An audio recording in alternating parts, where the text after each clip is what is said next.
Okay, I'm here with no credentials. As someone who don't look at my YouTube channel, um, I would consider myself a musician. I grew up playing the violin. I love music. I'm trying to get back into it. I'll write songs, but I won't produce anything. I'm not like an artist, but I still at heart consider myself a musician. And even when I'm not playing, I am an intensive lover of music. That is like my main, it's everything to me. As someone who has started reacting to media online, because that is a hobby of mine, not necessarily reacting, but watching media, absorbing it in any way, shape, or form, I've always admired the reactors who could react to music because I don't know how to do anything without COPYRIGHT.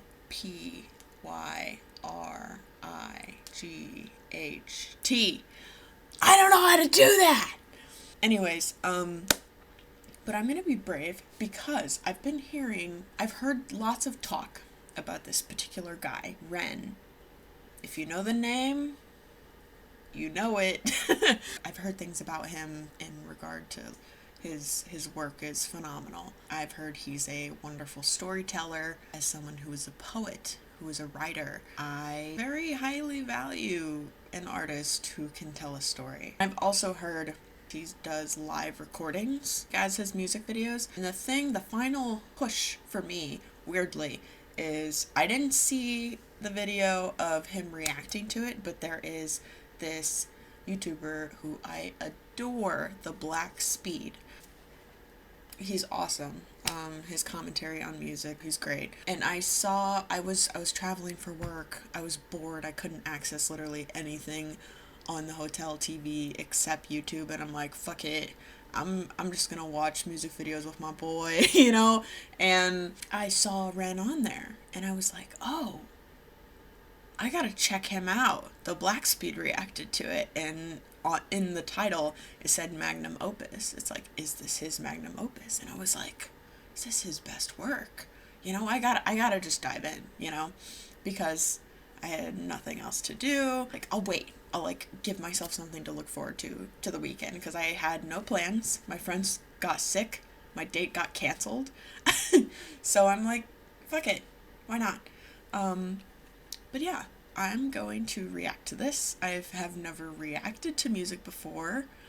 But if you've seen any of my other videos or if you know me as a person, you know I'm very reactive. So most of the time I'm just sitting there with my mouth open catching flies. But you know, I don't know.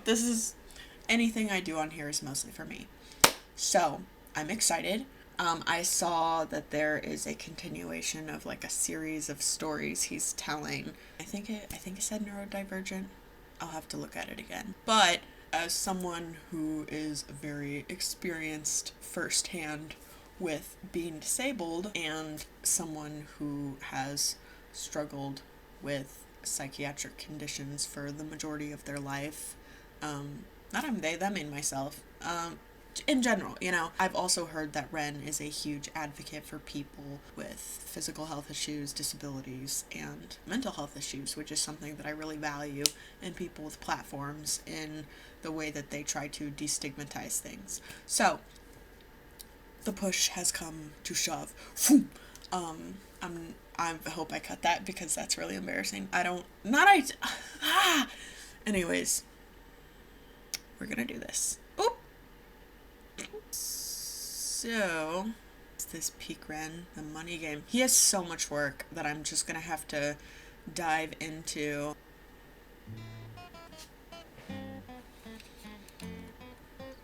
Movie time.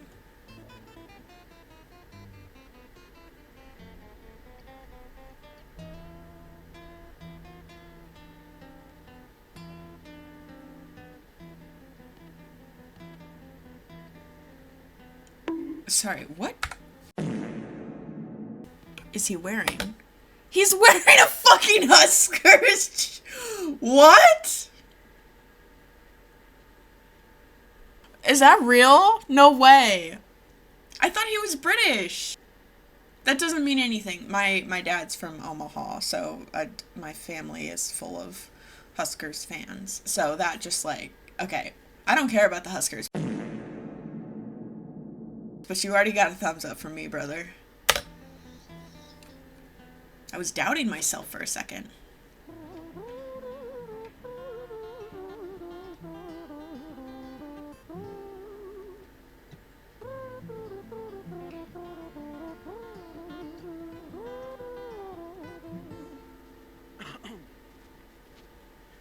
It was a quiet dark night in an empty street somewhere in London City. Jenny walked alone, she was dragging her feet. She was heading back home to sleep. Well, she knew this town, she knew this floor, because she walked it about 1,000 times before she wanted to escape. Can you blame? Also, I will say I'm going to avoid pausing this because, you know, with like reacting to videos, I'll be like,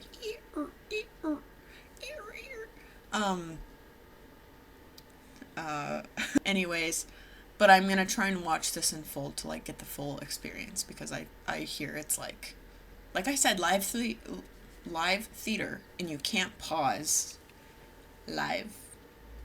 Okay, shut the fuck up. Well, on the very same night, in a different place, there was this hooded young youth by the name of James. He was 14 years old and out of his brain. He'd been smoking ganja with the boys.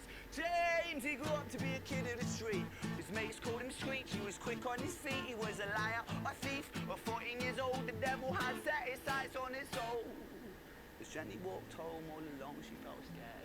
Usually she was alright, but it was like there was something in the air.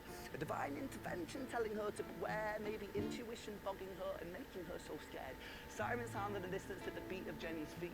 A symphony of the night that echoes crime on London streets. Jenny turns a corner, their eyes they meet. A poor girl Jenny, a boy named Screech. Give me all your money, bitch, give it to me. If you cooperate, then you'll soon be free. I want your purse, your phone, don't fucking look at me. I mean it, bitch, are you listening to me? Jenny frees a statue like a lady shakes stalactite via light, liquid nitrogen in the dark night. She tried to find strength to move, but stayed as still as a statue in high-heeled shoes. What the hell you playing at? You playing games with me? I swear to fucking God, I'll slice the rosy off your cheeks. You think I don't mean it, girl? You don't know me. The last thing you see will be a boy code. Screech reached with the sheath of the blade, with the teeth that could bite through steel and slice concrete, and he swung possessed with the devil in his chest, and the statue she was turned to butter in her breath.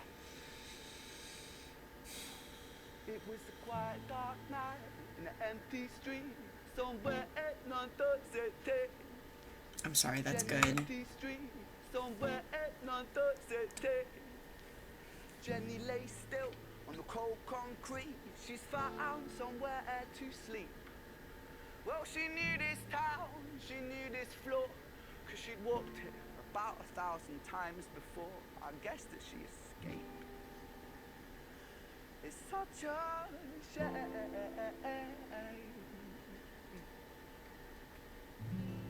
Rest in peace, Jenny. What the fuck? So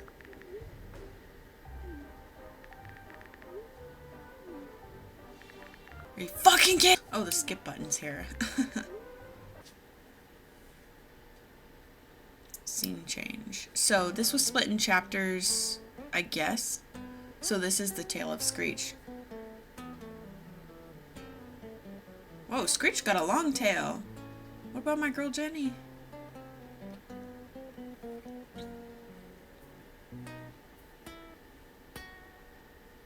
He's phenomenal.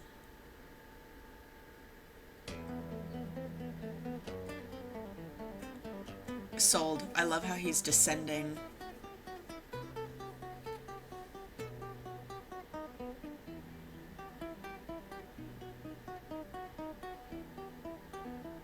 Also, I saw his breath at one point. It's cold. I know his fingers are fucking numb. Our story, it starts right to the end of the life of poor Jenny, clocked out like Big Ben. Dear Screech, dear boy, where did he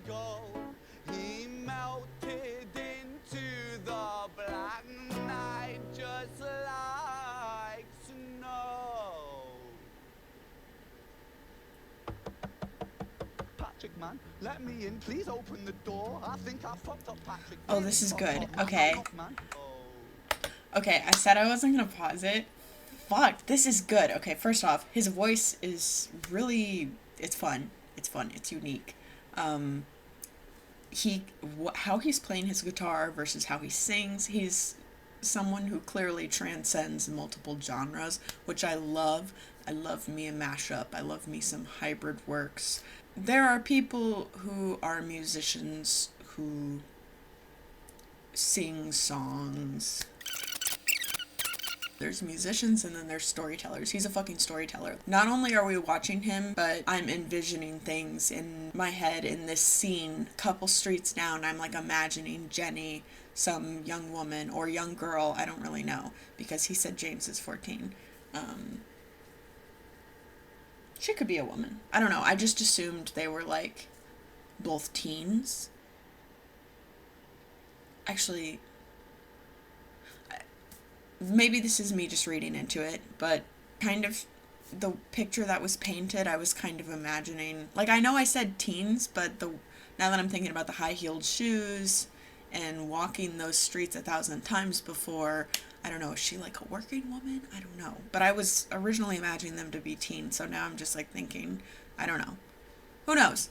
But I paused because the way he like jumps into character, like between narration versus acting out the part, when he just the total switch up between him singing and then just like knocking on the guitar, like his face changes. He's just like, and you can see the panic and the rage as he's portraying Screech. Oh god, that's so good. Okay, I just had to rewind that because that was so good. Okay. Also, no more Huskers jacket. Right there. Patrick, man, let me in, please open the door. I think I fucked up Patrick, really fucked up, man, I'm not sure. I got crazy, left this lady lying still on the floor. I think I killed her, Patrick, come on, man, I can't knock no more. The Screech kept on knocking till see that switch. But there's no sign of Patrick down at number 54. No refuge for our villain, for the bitter hands of fate. With something far more sinister in mind, does away.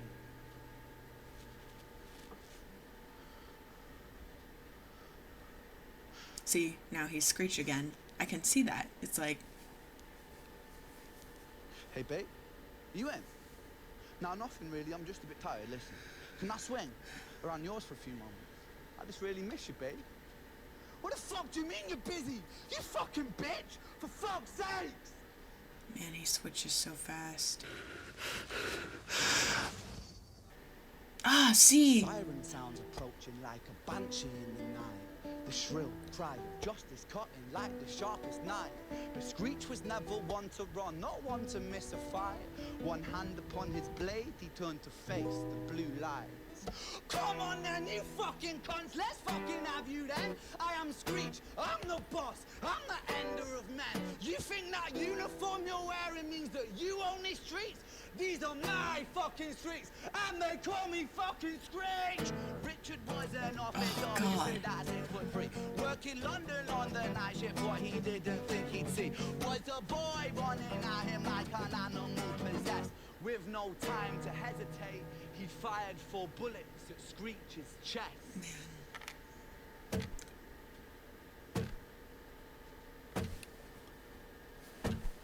That's fucked up. That's fucked up. That was awesome what he just did there, but that's incredibly fucked up. I just got shot 4 times! Just a single prompt with Wick's harmony. I don't know if it's gonna be possible. Well, I have to rewind that because a fucking ad interrupted me and I got a little silly with it. With no time to hesitate, he fired 4 bullets at Screech's chest.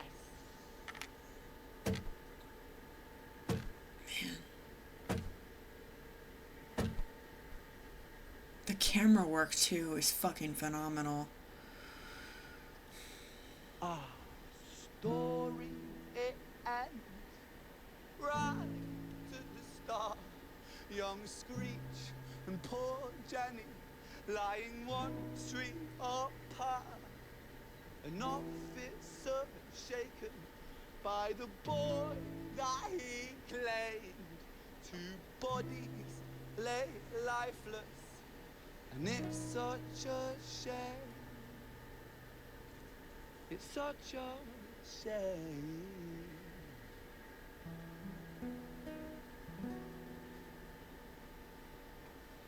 Both of those songs ended with "It's a Shame," I think. Oh, that was good. That felt so short compared. Is Jenny still alive?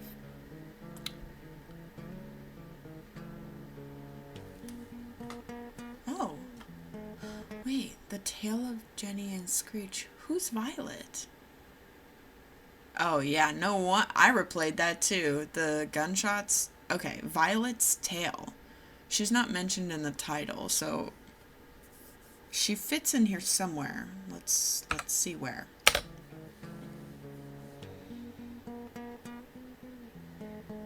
We're in a hospital. Obviously. God, he is mesmerizing with that fucking guitar.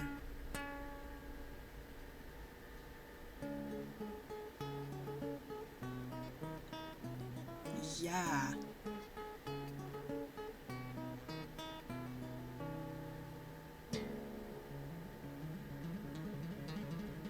Oh, he's slick with it. He's fucking baller with it.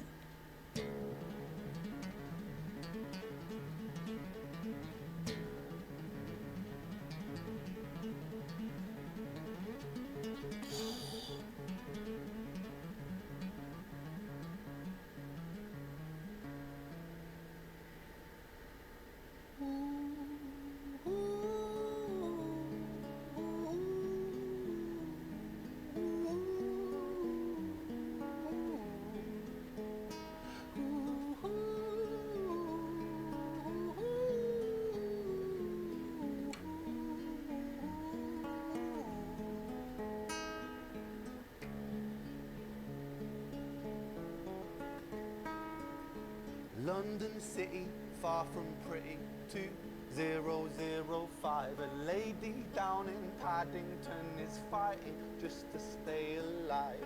Rhythmic beats and bloodstains, she's our lady weeps, she's tired and frail. To set the scene, we must rewind the hands of time for Violet's tale.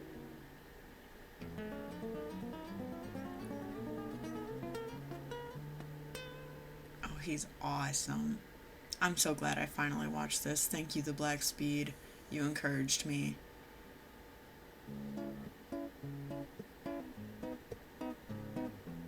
God, it's so awesome that this is live.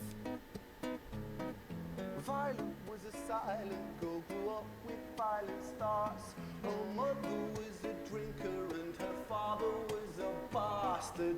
Every night he took a tie but never left the room. I'll spare you with the things he did, I'm sure her mother knew. Violet was a silent girl, she moved out at 16. A semi-detached council flat. I got goosebumps, by the way. Packing shelves at Tesco, stacking jars like pickled bricks. She met a boy named Stevie and he was a little prick. Violet was a silent girl and Violet she felt fast. See, Stevie was the wrong one, but he sure knew how to charm her. Every night he took a tie, but never left the room. Man. History repeats itself, he'd paint her black and blue and dark. She never stood a chance. The devil comes to dance. Violet, why are you always so quiet? On her bedroom door and his irate. He's been drinking and smoking up late, and he stands by her bedside. She shakes, but her eyes stay shut. You fucking slut, I know you're up. And he pinches her eyelids and folds them up. Oh, I'm so scared! To me, Violet. She stays silent. Things turn violent. That's the sound of his fists when they fall like a crashing pilot. Hit like hailstones, one to the collarbone, full force, full blown, blood's black, bone crack, knick knack, paddy whack, one to the jaw and the tooth spat detached. I'm sorry. bedside. Okay, hold on. Oh my god. What is my heart rate right now? Bruh. Ooh, goodness. Okay, so like I was saying in the previous two tales, the way that he switches from the narrator to the character is insane. I understand so clearly now why people are saying this is live theater. It's so good. The way I got so scared. Like that, it's intense. Also, did he say knick-knack paddywhack? Oh my god. Oh jeez. Okay, I need to.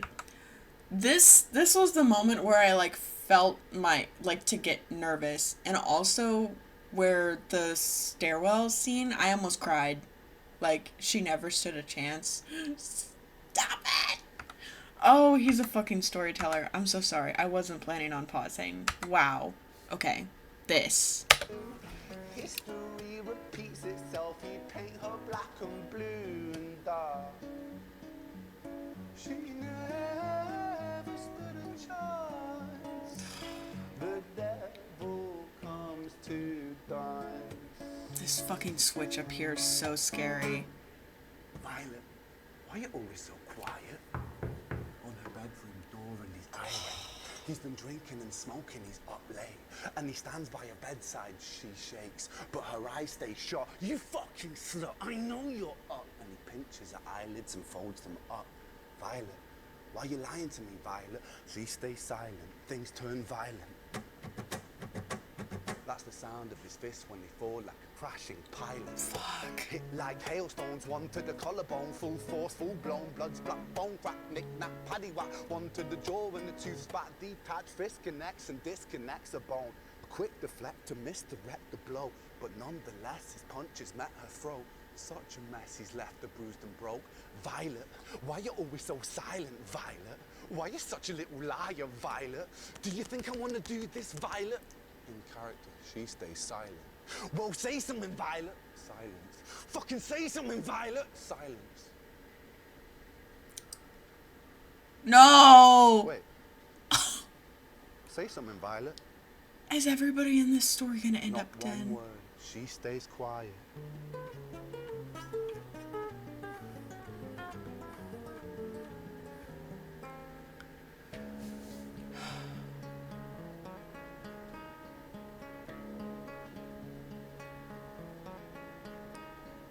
London City, far from pretty, 2005. A lady down in Paddington is fighting just Okay, to she's stay still alive. alive. The doctor in a state Girl, of shock run. saw something here so very wrong. See, Violet, she was pregnant. Poor Violet, she was 9 months gone.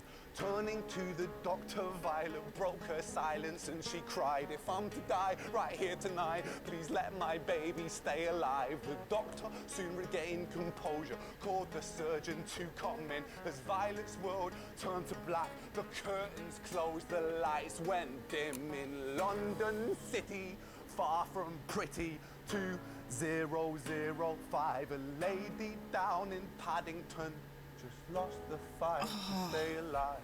A tragedy or a miracle, it happened on these very streets. Two twins Oh. lying side by side. A girl named Jenny and a boy named Screech.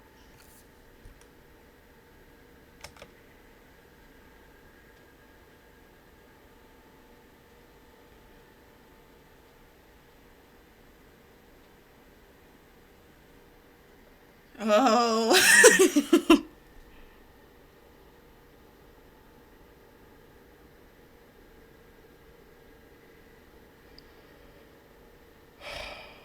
That was really awesome.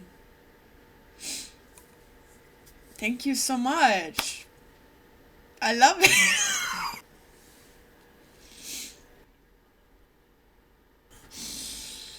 Oh.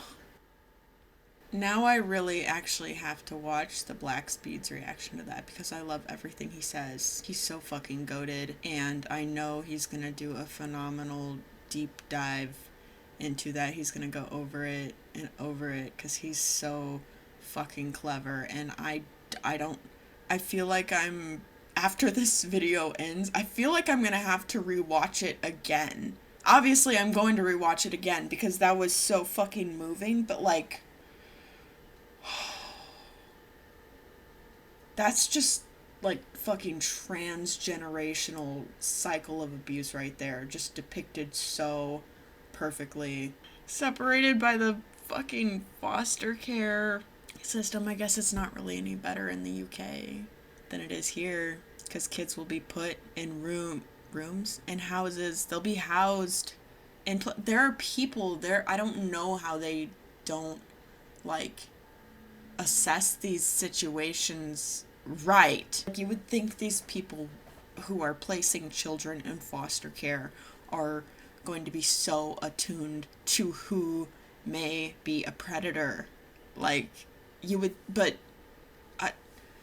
because there's so many kids that get put into homes and are just abused. Like, those people go into those homes. Like, that's all that's going to happen to them. I used to have neighbors. There were these 4 girls, and they got adopted by this do-good Catholic couple. As a kid, I could hear the wife, the mother, yelling at her kids from inside my house, inside their house. I could hear her screaming at them. She used them like working animals. They were servants to them, and their father, their foster dad, like, oh my God, he was a creep. They were weird, and it's like now they have a lot of issues, been in and out of jail. They have issues with drug addiction. I haven't seen them in years, because I've long since moved out of my parents. I've long since graduated from the school system. Like, I think they moved out before I even graduated high school. The foster care system, like these 2 twins, like their mother pretty much dying in childbirth after a horrific assault, and then them being separated, going through separate traumas. Like Jenny being on the street, doing what exactly? I don't know if I'm supposed to infer. I don't think I want to infer, but my brain is thinking things. Obviously, it can be read that both of these kids were victims of abuse after the fact, after their mother passed, after Violet. Oh! But it, like, abuse of any kind, verbal, psychological, physical, sexual, like, all of the above could have happened to both Jenny and Screech. James. Both 14. Man, that's devastating. And they didn't even know. Not like that would necessarily make a difference. I don't know. It's just the cycle. Also, I want to talk about Violet for just a moment. So the thing about her parents, fucking dirtbags. But she moved out at 16. Did she get with Stevie immediately? Like, is this someone who is a young adult who is also a child predator? Like, am I inferring correctly that she is a child mother? I don't know, but 2005, that was the year my brother was born. Okay, so this aired 3 years ago. In 2023, all of his concerts seem to be in the UK, which, good on him. But I would love to see him live. Holy shit, I have to watch so many more things of his. Like, I don't know where all of his stories go. I am excited to see what the video that premieres Neurodivergent, which that's exciting. I don't have anything else to say other than the fact I need to watch it again, and I will probably actually cry, because I don't think I cried, like, for real. I definitely got teary-eyed, but, like, I don't think I cried for real because I was just in so much shock. And it was so fast! Man, okay, well, I'm glad. I'm glad I got into this. Fuck! Oh! Let me know what you think. Cinema, honestly. Or should I say, Renema.